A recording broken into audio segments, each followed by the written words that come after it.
a Boeing 767 cargo jet, under banner of Amazon Prime Air, crashed near Anahuac in Texas.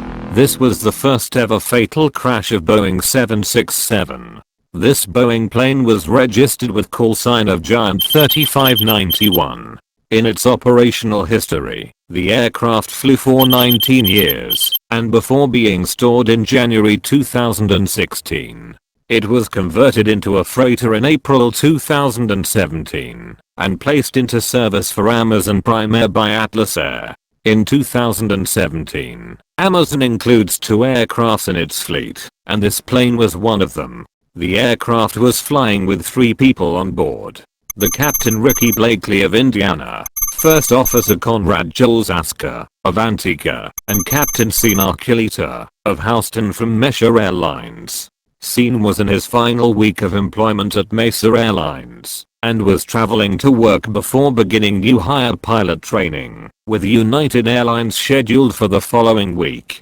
Blakely logged a total of 11,172 flight hours, including 1,252 hours on the Boeing 767.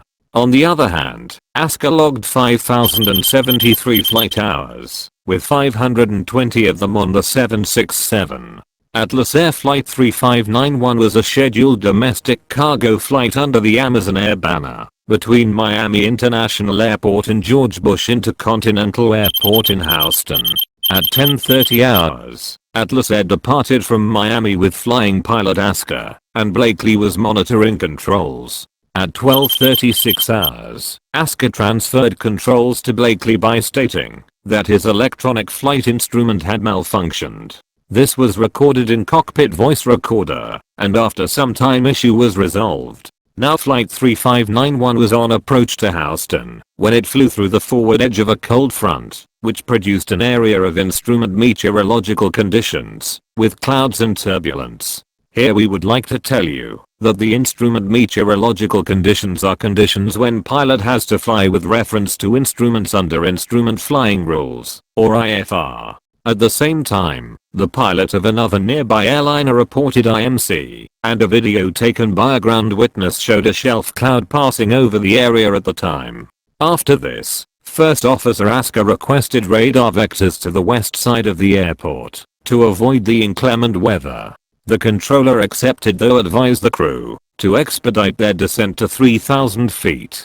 Now Blakely transferred controls back to Asker. The flight crew then started to configure the aircraft for landing, and set up the flight management system, and the aircraft's go-around mode was activated. After 8 seconds of transferring the controls to Asker, a master oral warning was heard. After this, Asker reported for stall. At 12:38 hours, radar communication was lost, and Flight 3591 crashed into the north end of Trinity Bay at Jack's Pocket. There was no distress call from crew. After the communication lost, Federal Aviation Administration issued the alert for crash, and air traffic controller tried 2 times to contact with flight, but there was no response. The crash site was reported by local police after local witnesses the crash. Soon after reporting, Coast Guard dispatched helicopter and airboats for rescue. On March 4th, all the bodies were recovered and identified positively. Local witness to the crash described the plane entering a nosedive, and in investigation, National Transportation Safety Board, or NTSB, stated that the probable cause of this accident was the inappropriate response by the first officer, as the pilot flying to an inadvertent activation of the go-around mode. This led to his spatial disorientation and nose-down control inputs that placed the airplane in a steep descent from which the crew did not recover. Contributing to the accident was the captain's failure to adequately monitor the airplane's flight path and assume positive control of the airplane to effectively intervene. Also contributing were systemic deficiencies in the aviation industry's selection and performance measurement practices, which failed to address the first officer's aptitude-related deficiencies and maladaptive stress response. The NTSB found that the descent had proceeded normally until the go-around mode was actuated, and the aircraft's autopilot and auto-throttle increased engine thrust and nose-up pitch as designed.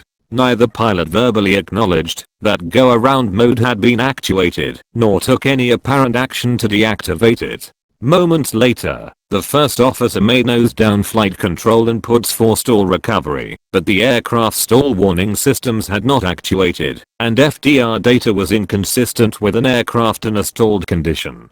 The NTSB concluded that the aircraft was likely flying in IMC without the ground visible when the go-around mode was activated, and the first officer most likely experienced a pitch-up or head-up somatogravic illusion. Here, somatogravic illusion is a false sensation that one is tilting backwards during unexpected forward acceleration in the absence of visible landmarks. Pilots with limited instrument flight proficiency have a well-documented tendency to disregard flight instruments and act instinctively in reaction to this illusion. Investigators concluded that the pilots were unable to see the ground until the aircraft exited the clouds approximately 3,000 feet above the bay, at which point safe recovery from the steep descent would have been impossible. The NTSB was unable to determine why the first officer cycled the electronic flight instrument switch prior to the accident. However, cycling the EFI switch in the 767 is generally done to solve intermittent display blanking and does not change the source of the data shown on the display. The NTSB concluded that whatever EFI display anomaly the first officer experienced was resolved to both crew members' satisfaction. Before the events related to the accident sequence occurred, the NTSB noted that both pilots had difficulties in their training. Blakely experienced difficulties during training for his type rating on the 767. On October 31, 2015, he was declared unfit for a check ride due to unsatisfactory remarks on his training, which included allowing airspeed to exceed flap limits during stall recovery training, forgetting to set the missed approach altitude, and difficulties in performing missed approaches. First Officer Asker had also experienced training difficulties with Atlas Air, more so than Blakely. He had also recorded training failures with previous employers. In the accident, Atlas Air was also criticized for its reliance on agents, rather than flight operations specialists, to check the training backgrounds of pilots it hired. The NTSB recommended that pilots of the 767 and the similar Boeing 757 be trained to recognize and recover from inadvertent go-around mode actuation, but also concluded that available data suggested that such an actuation was a rare and typically benign event.